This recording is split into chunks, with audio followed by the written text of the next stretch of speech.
तो हेलो बच्चों, कैसे आप सभी आ चुके हैं एक और नई वीडियो के साथ में वापस। और आज की वीडियो में हम चैप्टर 1 के बारे में पढ़ेंगे, जिसका नाम है प्रकृति की सीख।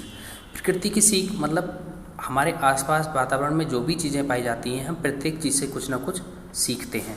तो आज लेखक ने जो चैप्टर हमें बताया है, तो आज हम इसके बारे में पढ़ेंगे कि हम प्रकृति की कौन कौन चीज़ों से क्या क्या सीख सकते हैं। तो समय को ना गवाते हुए चलिए वीडियो को शुरू करते हैं। फूलों से नित हंसना सीखो, भंवरों से नित गाना, तरु की झुकी डालियों से नित सीखो शीश झुकाना। लेखक कहता है कि आप हमेशा रोज़ाना फूलों को निहारते हो, फूलों को देखते हो, तो फूलों से नित हमेशा क्या सीखो? हंसना सीखो। फूल हमें मुसीबत में भी हंसने का सबक सिखाते हैं, तो आपको फूलों से हंसना सीखना चाहिए। हमने देखा होगा फूल कांटों में खिलते हैं, लेकिन उन्हें इस बात का कोई दुख नहीं होता, वो फिर भी मुस्कुराते नजर आते हैं। उसी प्रकार से लेखक कह रहा है कि फूलों से नित आप हमेशा हंसना सीखो और भंवरों से नित गाना। भंवरों से हम हमेशा क्या सीख सकते हैं? गाना सीख सकते हैं। तरु की झुकी डालियों से नित सीखो शीश झुकाना। तरु अर्थात पेड़ की डालियाँ जो होती हैं झुकी हुई, उन झुकी हुई डालियों से हमेशा हमें क्या सीखना चाहिए? शीश झुकाना, अपने सिर को झुकाना सीखना चाहिए। कैसे? अगर हमें सम्मान किसी को देना है तो शीश झुकाना होगा, और कभी कभी सम्मान पाने के लिए भी शीश झुकाना होता है। तो लेखक कहता है कि हमें तरु की, अर्थात तरु कहते हैं पेड़ को, पेड़ की झुकी हुई डालियों से हमें शीश झुकाना सीखना चाहिए। शीश कहते हैं सिर को। अगर हम अपना सिर नहीं झुकाएंगे तो लोग हमें घमंडी समझेंगे, और हम नहीं चाहते कोई हमें घमंडी समझे, हमारा अनादर करे। इसीलिए हमें तरु की डालियों से शीश झुकाना सीखना चाहिए। आगे लेखक कहता है, सूरज की किरणों से सीखो जगना और जगाना। आपने देखा होगा सूरज प्रतिदिन समय पर उगता है और समय पर अस्त होता है। तो लेखक कहता है कि सूरज की जो किरणें हैं, उन किरणों से हमें जगना और जगाना सीखना चाहिए। क्या सूरज कभी देर से छिपता है या देर से निकलता है? ऐसा नहीं होता। भले ही बादल आ जाएं, लेकिन सूर्य को समय से ही उदय होना है और समय से ही सूर्य अस्त होता है। इतना समझ में आ गया आपको? आगे बढ़ते हैं। लताओं और पेड़ों से सीखो सबको गले लगाना। लता आपने देखी होगी, कुछ बेल होती है जो पेड़ को लिपट जाती है। उनके लिए लेखक कहता है कि लताओं और पेड़ों से, पेड़ क्या लताओं जो उस पर बेलें चढ़ती हैं, क्या वो उनको वहाँ से नीचे फेंक देता है? बिल्कुल नहीं। तो इसीलिए लेखक कहता है कि लताओं और पेड़ों से आपको सीखना चाहिए सबको गले लगाना। चाहे लता वो कांटे वाली हो, चाहे फूल वाली हो, चाहे नर्म हो, चाहे सख्त हो, किसी भी लता को पेड़ अपने से दूर नहीं भगाता है और उन्हें प्रेम से गले लगा लेता है। तो वही लेखक कहता है कि चाहे बुरा व्यक्ति हो, अच्छा व्यक्ति हो, आप उसको गले लगाइए, प्रेम से मिलिए, अच्छा से व्यवहार उसके साथ कीजिए, ताकि वो भी आपको अच्छे से व्यवहार करे और आपका अनादर ना करे। आगे लेखक कहता है कि दीपक से सीखो जितना हो सके अंधेरा हरना। हमें एक छोटा सा दीपक एक पूरे कमरे में रोशनी करने के लिए काफ़ी है। तो यही लेखक कहता है कि छोटे से दीपक से आप सीख सकते हो कि जितनी उसकी कह सकते हैं जितना वो कर सकता है, उतना अंधकार दूर करता है और उजाला हमें देता है। जैसे एक बड़ा सा बल्ब बड़े से कमरे में काम आता है, एक छोटा सा दीपक भी बहुत गहन अंधकार को, एक बड़े से कमरे का दीपक भी अंधकार हर सकता है।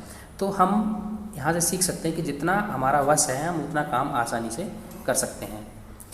आगे लेखक कहता है, पृथ्वी से सीखो जीवों की सच्ची सेवा करना। धरती जिस पर हम रहते हैं, जिस पर अपना घर बनाते हैं, जिस पर इतने सालों से हम रहते आए हैं, उस धरती से हम जीवों की सच्ची सेवा करना सीख सकते हैं।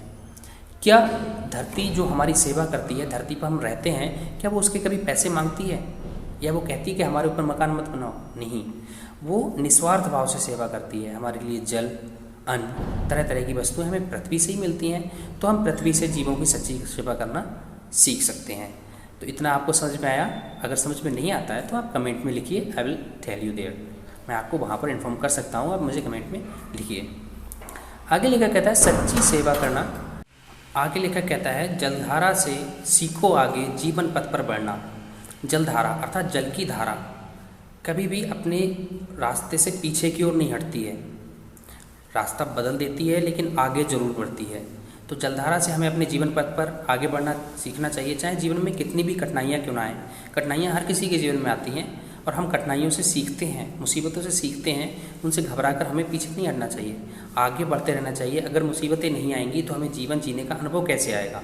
जीवन जीने का अनुभव पाने के लिए जीवन में कठिनाइयों का होना अत्यंत आवश्यक है। इसलिए हमें उनसे घबराना नहीं चाहिए, बल्कि आगे बढ़ने के नए नए रास्ते ढूंढने चाहिए। आपने देखा होगा किसी भी छोटी सी जलधारा कहीं से निकलती है और उसके आगे बड़ा सा पत्थर आ जाए तो पत्थर को या तो हटा देगी या फिर उसके साइड से, दोनों साइड से, किसी भी साइड से एक नया रास्ता बना देगी। लेखक कहता है, और धुएं से सीखो हरदम ऊंचे ही पर चढ़ना। धुआं कभी भी जमीन के अंदर घुसता है? नहीं। कुछ भी हो सामने, छत हो, कुछ भी हो, वो ऊपर ही जाएगा, लगातार ऊपर जाता जाएगा जहाँ तक वो जा सकता है।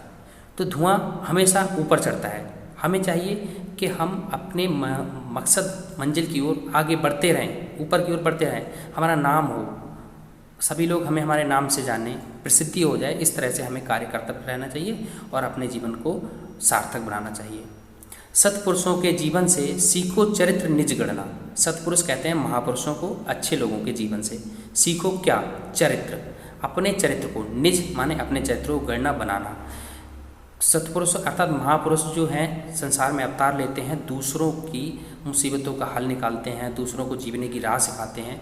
तो ऐसे ही हमें सत्पुरुषों से अपने चरित्र का निर्माण करना सीखना चाहिए, ताकि प्रत्येक व्यक्ति हमें सम्मान की नज़रों से देखे। अपने गुरु से सीखो बच्चों उत्तम विद्या पढ़ना।